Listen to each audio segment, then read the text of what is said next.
I'm told NMC I have Sulemana Braimah. Thank you very much for joining us, Sule.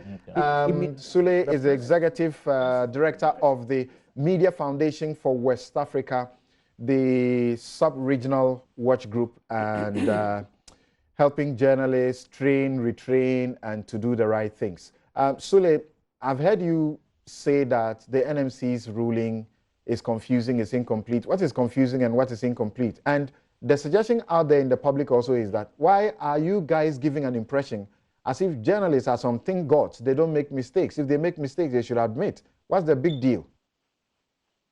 Well, something maybe to your last question, I think we don't seek to create that impression at all. We are all humans, and occasionally we would make mistakes. And when we do make mistakes, we have to be humble, accept them.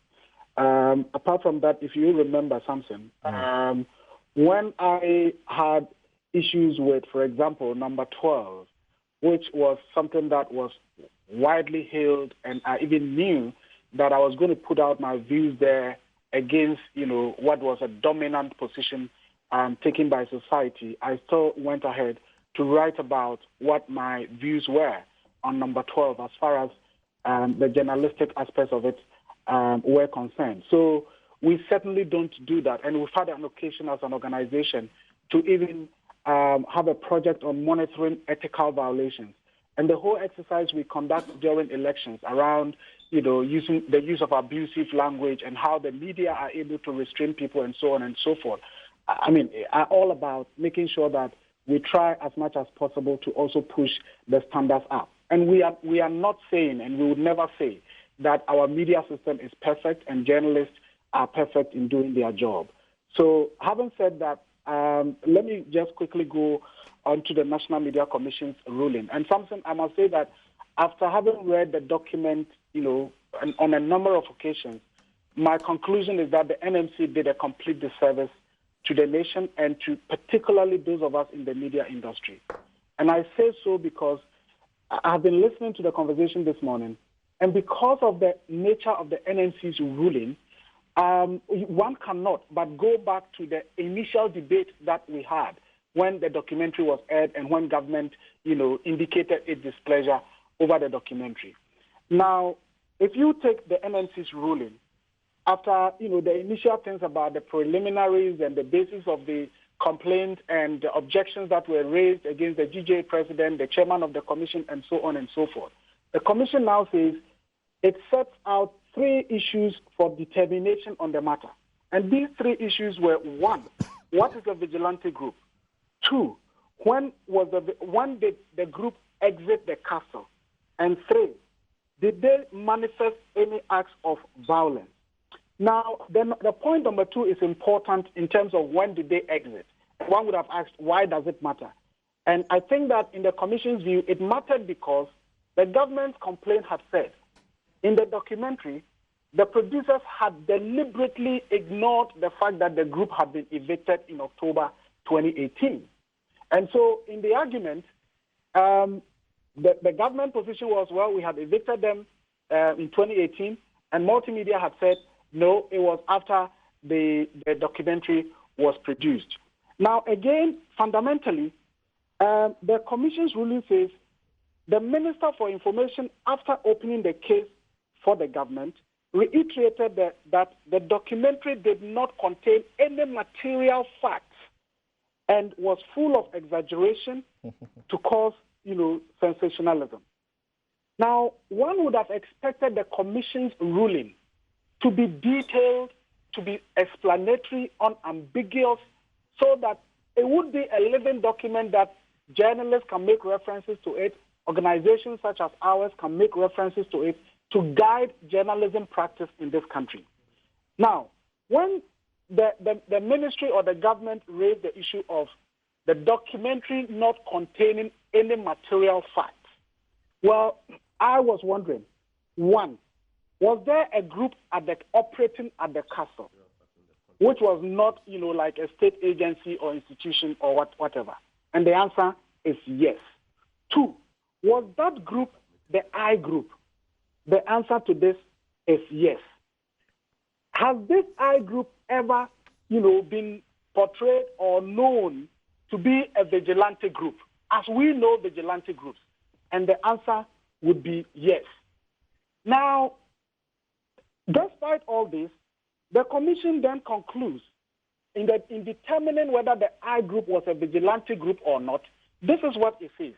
While the commission finds the presence of at the castle unacceptable, the group did not manifest any violent conduct to be described as a militia or a vigilante group.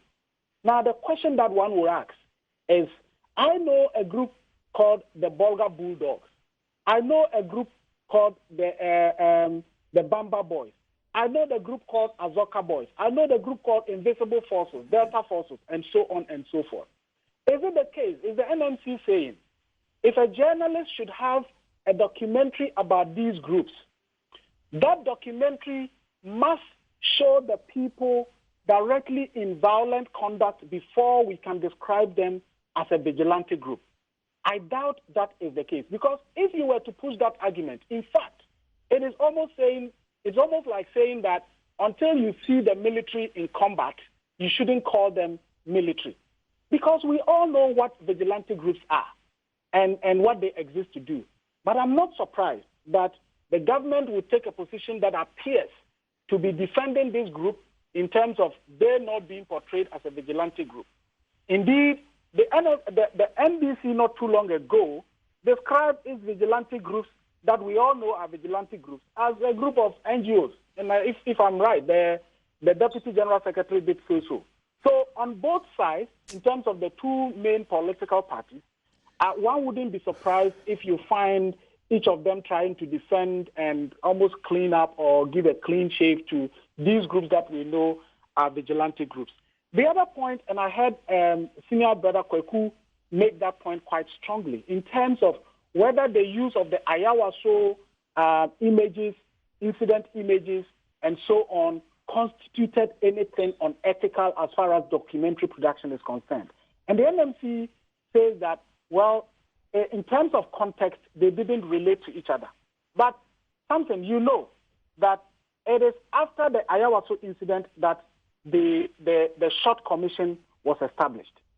And as far as I know, the Short Commission was established not primarily to go into the weaknesses and deficits of our national security establishment or institutions and so on and so forth, but into these issues of vigilantism.